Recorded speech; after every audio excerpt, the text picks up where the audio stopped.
भारत के साथ अमेरिका की ट्रेड डील जारी रहेगी। अमेरिकी राष्ट्रपति डोनाल्ड ट्रंप ने शुक्रवार को साफ कर दिया कि भारत के साथ टैरिफ की नीतियों में किसी तरह का बदलाव नहीं किया जाएगा। उन्होंने भारत के साथ ट्रेड डील को फेयर बताते हुए कहा कि अब भारत टैरिफ का भुगतान करेगा। राष्ट्रपति ट्रंप ने कहा कि भारत ने उनकी गुजारिश पर रूस से तेल की खरीद भी कम कर दी है। राष्ट्रपति ट्रंप ने पीएम मोदी के साथ अपने संबंधों का जिक्र करते हुए उन्हें स्मार्ट बताया। अमेरिकी सुप्रीम कोर्ट के फैसले के 3 घंटे के भीतर अमेरिकी राष्ट्रपति डोनाल्ड ट्रंप ने सभी देशों पर 10% अतिरिक्त टैरिफ लगाने का ऐलान कर दिया और उसके बाद एग्जीक्यूटिव ऑर्डर पर साइन किया। राष्ट्रपति ट्रंप ने सुप्रीम कोर्ट के टैरिफ को अवैध करार दिए जाने के फैसले को निराशाजनक बताते हुए कहा कि अब वो गेम 2 के तहत टैरिफ के नए रास्तों की तलाश करेंगे। ट्रंप ने सेक्शन 122 का जिक्र किया, जिसके तहत वो 150 दिन के लिए 15% तक ग्लोबल टैरिफ लगा सकते हैं।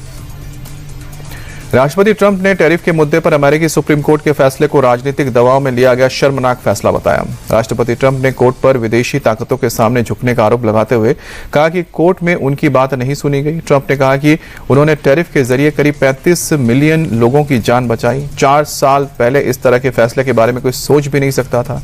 साथ ही ट्रंप ने एक बार फिर से टैरिफ के जरिए 8 युद्ध को रुकवाने का जिक्र किया। अमेरिकी सुप्रीम कोर्ट ने राष्ट्रपति डोनाल्ड ट्रंप के टैरिफ को गैर कानूनी घोषित कर दिया है। कोर्ट ने कहा है कि ट्रंप ने दुनिया के तमाम देशों पर जो टैरिफ वाले फैसले लिए वो उनके इमरजेंसी पावर का इस्तेमाल गलत था। ट्रंप ने जिस कानून का इस्तेमाल किया वो कानून उन्हें यह अधिकार नहीं देता है। सुप्रीम कोर्ट ने ट्रंप के टैरिफ लगाने के तरीकों को भी गलत बताया। दिल्ली के भारत मंडपम में चल रहे एआई समिट में टी-शर्ट उतारकर प्रदर्शन करने के मामले में गिरफ्तार किए गए 4 आरोपियों को आज सुबह 10 बजे पुलिस पटियाला हाउस कोर्ट में पेश करेगी। यूथ कांग्रेस के 4 कार्यकर्ताओं को पुलिस ने रात में मंदिर मार्ग थाने में तिलक मार्ग के थाने में शिफ्ट कर दिया। प्रदर्शनकारियों के खिलाफ तिलक मार्ग थाने में ही 10 अलग अलग मामले में एफआईआर दर्ज हुई है। सभी आरोपियों पर नॉन बेलेबल सेक्शन में केस दर्ज हुआ है। एआई इंपैक्ट समिट में यूथ कांग्रेस के शर्मनाक प्रदर्शन के खिलाफ बीजेपी ने मोर्चा खोल दिया। बीजेपी के सीनियर लीडर्स आज सुबह 10 बजे दिल्ली में कांग्रेस हेडक्वार्टर का घेराव करेंगे। बीजेपी ने यूथ कांग्रेस के प्रदर्शन को साजिश करार दिया और आरोप लगाया कि इस प्रदर्शन की पूरी प्लानिंग राहुल गांधी के घर पर की गई थी। बीजेपी के यूथ विंग ने कल भी राहुल गांधी और कांग्रेस अध्यक्ष मल्लिकार्जुन खड़गे के खिलाफ नारेबाजी की है। आरएसएस के मानहानि केस में राहुल गांधी आज सुबह 11:15 बजे ठाणे जिले के भिवंडी कोर्ट में पेश होंगे। राहुल गांधी को कोर्ट ने बेल के लिए एक नया जमानतदार लाने का आदेश दिया है क्योंकि उनके पुराने जमानतदार का निधन हो चुका है। राहुल गांधी ने 2014 के आम चुनाव के प्रचार के दौरान भिवंडी की एक जनसभा में आरएसएस पर महात्मा गांधी की हत्या में शामिल होने का आरोप लगाया था। पीएम मोदी और सीएम योगी आज शाम को 5 बजे ग्रेटर नोएडा में उत्तर भारत की पहली सेमीकंडक्टर यूनिट की आधारशिला रखेंगे। ये परियोजना भारत में हाई एंड मैन्युफैक्चरिंग और सेमीकंडक्टर इकोसिस्टम को बढ़ावा देगी। पीएम मोदी वीडियो कॉन्फ्रेंसिंग के जरिए प्रोग्राम में शामिल होंगे और जनसभा को संबोधित भी करेंगे। बंगाल में चुनाव से पहले एसआईआर पर जबरदस्त घमासान मचा हुआ है। चुनाव आयोग बनाम राज्य सरकार की किचकिच पर सुप्रीम कोर्ट ने कड़ा फैसला लिया। प्रक्रिया में गड़बड़ी को लेकर न्यायिक अधिकारियों की नियुक्ति का ऑर्डर दिया गया। राज्य सरकार को हाईकोर्ट से जुड़े अधिकारियों को शामिल करना होगा। कोर्ट ने आरोपियों की सियासत को गैर जरूरी करार दिया है और चुनाव आयोग के अधिकारियों पर हुए हमले को लेकर डीजीपी से हलफनामा पेश करने को कहा है। मेरठ में आरएसएस प्रमुख मोहन भागवत ने खिलाड़ियों के साथ संवाद की बड़ी बातें कही हैं। उन्होंने कहा कि भारत हिंदू राष्ट्र की संकल्पना नहीं है, ये हिंदू राष्ट्र है क्योंकि हम सांस्कृतिक राष्ट्र हैं। मोहन भागवत ने कहा कि हिंदू कोई जाति नहीं है, ये तो एक विशेषण है। भागवत ने एकता पर भी बात की। उन्होंने कहा कि जब जब हमारी एकता में कमी आई है तब तब भारत संकट में आया है। यूपी विधानसभा में मुख्यमंत्री योगी आदित्यनाथ एक्टिंग मोड में नजर आ रहे हैं। योगी ने कहा है कि हमारी सरकार ने विकास की नई इबारत को लिखा है, प्रति व्यक्ति आय में इजाफा किया है, लेकिन सपा राज में प्रदेश अराजकता का गढ़ बना था। आज दुनिया भर के निवेशक यूपी पर भरोसा करते हैं। एआई समिट में कांग्रेस के प्रदर्शन को सीएम योगी ने शर्मनाक बताया। योगी ने कहा कि हमारी सरकार देश को एआई हब बना रही है, लेकिन कांग्रेस देश की कीमत पर सियासत कर रही है। यूपी के शिक्षा मित्र और इंस्ट्रक्टर्स को सरकार ने बड़ी सौगात दी है। अप्रैल से शिक्षा मित्रों की सैलरी 18,000 रुपए की जाएगी, वहीं इंस्ट्रक्टर्स को 17,000 रुपए हर महीने मिलेंगे। 5 लाख रुपए का कैशलेस इलाज भी दिया जाएगा। योगी आदित्यनाथ ने विधानसभा में इसका ऐलान किया। प्रदेश सरकार का फोकस शिक्षा के क्षेत्र को मजबूत करने पर है। इससे 1,43,000 से ज्यादा शिक्षा मित्रों को फायदा होगा। मथुरा में बीती रात पुलिस की एक बदमाश के साथ मुठभेड़ हो गई। जवाबी कार्रवाई में बदमाश गोली लगने से घायल हो गया, जिसे इलाज के लिए अस्पताल में भर्ती किया गया है।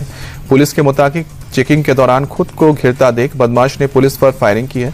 इस दौरान पुलिस की तरफ से हुई जवाबी कार्रवाई में बदमाश घायल हो गया। मौके से एक मोटरसाइकिल और एक तमंचा भी बरामद हुआ है। लखनऊ में एक बैंक कर्मी की पत्नी के साथ चेन स्नैचिंग की वारदात में पुलिस को बड़ी कामयाबी मिली है। पुलिस ने मुठभेड़ के दौरान बाइक सवार बदमाश को गिरफ्तार किया। जवाबी कार्रवाई में बदमाश घायल हो गया, जिसे इलाज के लिए अस्पताल भेजा गया है। बदमाश के पास से तमंचा और एक चेन बरामद हुई है। पुलिस के मुताबिक बदमाश पर कई गंभीर धाराओं में केस दर्ज है। कानपुर देहात में हुए एक दर्दनाक सड़क हादसे में 4 लोगों की मौत हो गई, जबकि 6 लोग घायल हो गए। हादसा उस वक्त हुआ जब एक गाड़ी बेकाबू होकर तालाब में गिर गई। स्थानीय लोगों और पुलिस की मदद से मौके पर राहत और बचाव का अभियान चलाया गया है। घायल हुए लोगों को अस्पताल में भर्ती कराया गया। इलाज के बाद सभी लोगों की हालत खतरे से बाहर बताई जा रही है। फिलहाल पुलिस मामले की जांच कर रही है और शवों को पोस्टमार्टम के लिए भेजा है। झांसी में पेट्रोल पंप पर उस वक्त अफरा तफरी मच गई जब पेट्रोल भरवाने से पहले एक कार के बोनेट से अचानक धुआं उठने लगा और देखते ही देखते आंख सुलग उठी। मौके पर मौजूद कर्मचारियों ने तेजी दिखाते हुए फायर ब्रिगेड और सिलेंडर के जरिए पानी छिड़काव किया और समय रहते इस आग को काबू में कर लिया, जिससे बड़ा हादसा टल गया। राहत की बात तो यह रही कि कार में सवार सभी लोग पूरी तरह से सुरक्षित हैं। हादसा सीसीटीवी में कैद हुआ है। हरियाणा के अंबाला में कपड़े की मार्केट में आग लगने से हड़कंप मच गया। दुकान में आग लगी और उसके बाद धू-धू कर लपटें उठती दिखी। लोगों की सूचना पर दमकल की टीम मौके पर पहुंची। कड़ी मशक्कत के बाद आग पर काबू पाया। हादसे में किसी तरह की जनहानि की खबर नहीं है, लेकिन बड़े पैमाने पर नुकसान की आशंका जताई गई है। फिलहाल आग लगने की वजहों की जांच हो रही है। भोपाल में कार की छत पर चढ़कर स्टंट करने वाले श्रेष्ठ परमार को पुलिस ने गिरफ्तार किया है। 4 इमली इलाके में बीच सड़क पर स्टंट करते श्रेष्ठ का वीडियो वायरल होने के बाद पुलिस एक्शन में आई है। इस वीडियो में कार ड्राइवर श्रेष्ठ चलती कार का दरवाजा खोलकर छत पर चढ़ता नजर आया। पुलिस ने कार को भी जब्त कर लिया है। राजस्थान के धौलपुर में अज्ञात गाड़ी ने बाइक को टक्कर मार दी, जिससे बाइक सवार एक शख्स की मौत हो गई, जबकि 2 लोग घायल हो गए। घायलों को अस्पताल में भर्ती किया गया, जहां उनका इलाज चल रहा है। सूचना मिलते ही पुलिस की टीम मौके पर पहुंची और पूरे मामले की जांच शुरू की है। फिलहाल आरोपियों की गाड़ी चालक की तलाश की जा रही है। उत्तर प्रदेश के कुशीनगर में प्लास्टिक गोदाम में भीषण आग लगी। वीडियो में धुएं का गुबार और वेयरहाउस में धधकती आग साफ नजर आ रही है। मौके पर लोगों की भीड़ भी देखने को मिली है। दमकल कर्मी भी मौके पर पहुंचे। भीषण अग्निकांड से आसमान में धुएं का गुबार छा गया। कड़ी मशक्कत के बाद आग पर काबू पाया गया। हादसे में लाखों के नुकसान की आशंका है। होली और रमजान के समय लखनऊ में फूड डिपार्टमेंट ने छापेमारी की है। एफएसडीए की टीम ने भारी मात्रा में मिलावटी खाने का सामान को पकड़ा है। नकली खोया, पनीर, तेल, घी, पापड़ और मिठाइयों के सैंपल लिए गए हैं। जांच में फूड डिपार्टमेंट ने नकली खजूर, हल्दी, सुपारी, पनीर समेत कई चीजें पकड़ी हैं। कई किलो और लाखों रुपए के नकली खाने पीने की चीजों को नष्ट कर दिया गया है। टीम त्योहार से पहले बाजार में मिलने वाली मिलावटी चीजें बेचने वालों के खिलाफ कार्रवाई कर रही है। राजधानी दिल्ली के मुखर्जी नगर से दिल दहलाने वाली घटना सामने आई है, जहां 1 साल 9 महीने के बच्चे की उसकी मौसी ने हत्या कर दी। महिला ने बच्चे का गला दबाकर घटना को अंजाम दिया। मौके पर मौजूद लोगों ने बच्चे को बचाकर हॉस्पिटल में एडमिट कराया, लेकिन वहां डॉक्टर्स ने उसे मृत घोषित कर दिया। आरोपी महिला की मानसिक हालत खराब बताई जा रही है। मौके पर पुलिस को आरोपी महिला बेहोश मिली, जिसके बाद उसे भी अस्पताल में भर्ती किया गया। बिहार के रोहतास में एक प्रोग्राम से लौट रहे 5 लोगों की संदिग्ध मौत से सनसनी मच गई। मठिया गांव में 14 फरवरी को एक परिवार के तिलक समारोह में अलग अलग फैमिली से ये लोग पहुंचे थे। घर लौटने के बाद सभी की तबीयत खराब हो गई। जहरीली शराब को मौत का कारण बताया जा रहा है। एक डॉक्टर ने पोस्ट कर बताया कि मृतक के घर वालों ने इलाज को लेकर गलत जानकारी दी थी। कुत्ते के काटने से ऐसा हाल नहीं हो सकता है। अब पुलिस पोस्टमार्टम रिपोर्ट का इंतजार कर रही है। गुजरात के वलसाड के दर्दनाक सड़क हादसे में तस्वीरें सामने आई हैं। कपड़ाड़ा तहसील के कुंभ घाट पर कार और ट्रक के बीच टक्कर हुई। इस हादसे में 7 लोगों की जान चली गई। वहीं 2 लोग घायल बताए जा रहे हैं। मरने वाले सभी लोग एक ही तहसील के रहने वाले थे। तेलंगाना के पेड़ापल्ली में एंटी करप्शन ब्यूरो ने सब रजिस्ट्रार को रिश्वत लेते गिरफ्तार कर लिया। जमीन से जुड़े मामले की फाइल को आगे बढ़ाने के लिए अधिकारी ने रिश्वत ली है। सरकारी अधिकारी के साथ एक प्राइवेट डॉक्यूमेंट राइटर भी पकड़ा गया है। एसीबी ने अधिकारी को 16,500 रुपए की रिश्वत लेते रंगे हाथ पकड़ा। दोनों आरोपियों पर केस दर्ज करके जांच शुरू किया गया है। छत्तीसगढ़ की राजधानी रायपुर में कुछ ऐसा हुआ जिसे देखकर आप भी शॉक हो जाएंगे। पेट्रोल पंप पर एक शख्स सिगरेट जलाने की कोशिश करता दिख रहा है। ये पूरी तरह से गैरकानूनी है। बाइक पर बैठे दूसरे शख्स ने जैसे ही उसे रोका तो गुस्से में आकर उसने सिगरेट जलाकर गाड़ी की टंकी में जलता हुआ लाइटर फेंक दिया। उससे बाइक और पेट्रोल पंप पर आग लग गई। समय रहते स्टाफ की सूझबूझ से बड़ा हादसा टल गया। पुलिस ने दोनों युवकों को अरेस्ट कर लिया है। जयपुर में जल महल और मानसागर झील के ऊपर एयरफोर्स ने शानदार एयर शो किया। वायुसेना के सूर्य किरण जेट और सारंग हेलीकॉप्टर के कारनामों ने समा बांध दिया। सूर्य किरण के 9 जेट और 5 सारंग हेलीकॉप्टर ने 55 मिनट तक 1400 किलोमीटर की रफ्तार से 18 मैन्यूवर दिखाए। नाहरगढ़ की पहाड़ियों से निकलकर करीब 1000 फीट की ऊंचाई पर तिरंगे के धुएं के साथ जेट्स को जिसने भी देखा वो देखता ही रह गया। दिल्ली से मेरठ के बीच नमो भारत RRTS कॉरिडोर का पीएम मोदी 22 फरवरी को उद्घाटन करेंगे, जिसके बाद दिल्ली सराय काले खां से मेरठ के मोदीपुरम तक 82 किलोमीटर का सफर महज 55 मिनट में पूरा हो जाएगा।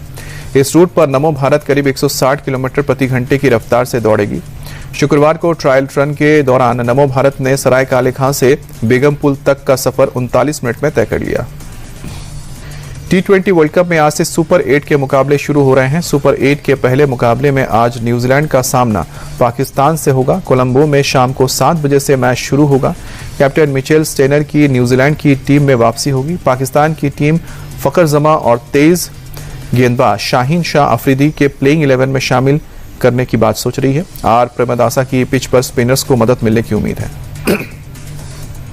पाकिस्तान और न्यूजीलैंड के बीच T20 इंटरनेशनल में अब तक की टक्कर लगभग बराबरी की ही रही है। दोनों टीमों के बीच अब तक कुल 49 मैच खेले गए हैं, जिसमें से पाकिस्तान ने 24 मैचों में जीत हासिल की, जबकि न्यूजीलैंड ने 23 मैचों में जीत दर्ज की है। दोनों टीमों के बीच होने वाले सुपर 8 के मैच में कांटे की टक्कर देखने को मिल सकती है। पाकिस्तान और न्यूजीलैंड ग्रुप स्टेज में खेले गए 4 मैचों में 3 जीत और 1 हार के साथ सुपर 8 में पहुंचे हैं। ऑस्ट्रेलिया ने T20 वर्ल्ड कप का अपना अभियान ओमान के खिलाफ जीत के साथ खत्म किया। आखिरी ग्रुप स्टेज मैच में ऑस्ट्रेलिया ने ओमान को 9 विकेट से हराया।